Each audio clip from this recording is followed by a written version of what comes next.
మా నాయకుడు పెద్దలు కేసీఆర్ గారు మాకు ఈ రోజు కాదు 25 ఏళ్ళుగా చెప్తున్న మాట ఒకటే, ఎన్నికల్లో జయాపజయాలు గెలుపు ఓటములు అత్యంత సహజం కాబట్టి గెలిచినప్పుడు పొంగిపోవద్దు, ఓడినప్పుడు కుంగిపోవద్దు అనే మాట కేసీఆర్ గారు మాకు ఈ రోజు కాదు 25 ఏళ్ళుగా చెప్తానే ఉన్నారు.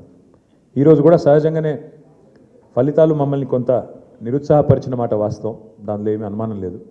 అయినప్పటికీ దీనికి కుంగిపోయేది లేదు, బాధపడేది లేదు.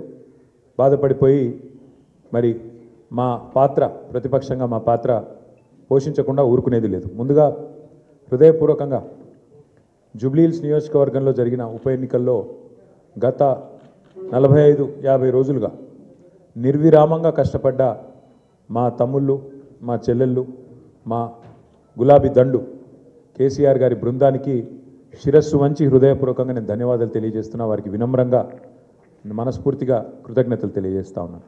ఎన్నో కష్ట నష్టాల కోర్చి ఒకరిద్దరు కాదు, నిజంగా చెప్పాలంటే కొంతమంది తమ తమ వ్యక్తిగతమైన సమస్యలు ఉన్నా కూడా వాటన్నిటినీ పక్కన పెట్టి నిర్విరామంగా పనిచేసినారు. వారందరికీ పేరు పేరున హృదయపూర్వకంగా వినమ్రంగా నమస్సులు, వినమ్రంగా ధన్యవాదాలు.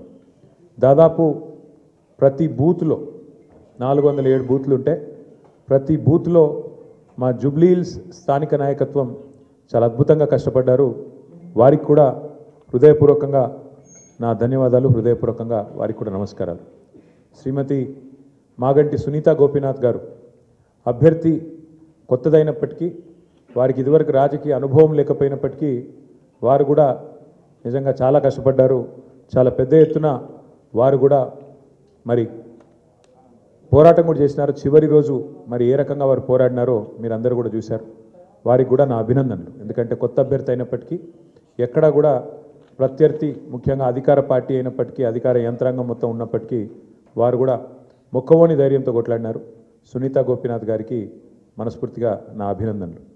అట్లాగే బీఆర్ఎస్ పార్టీకి మరి ఓటేసిన జూబ్లీహిల్స్ ప్రజలకి మరి చివరి ఓటింగ్ శాతం ఇంకెంత తెలియదు, బట్ చాలా గణనీయంగా గౌరవప్రదంగా మా పార్టీకి కూడా ఓట్లు వచ్చినాయి.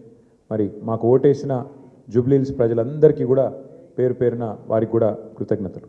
సరే,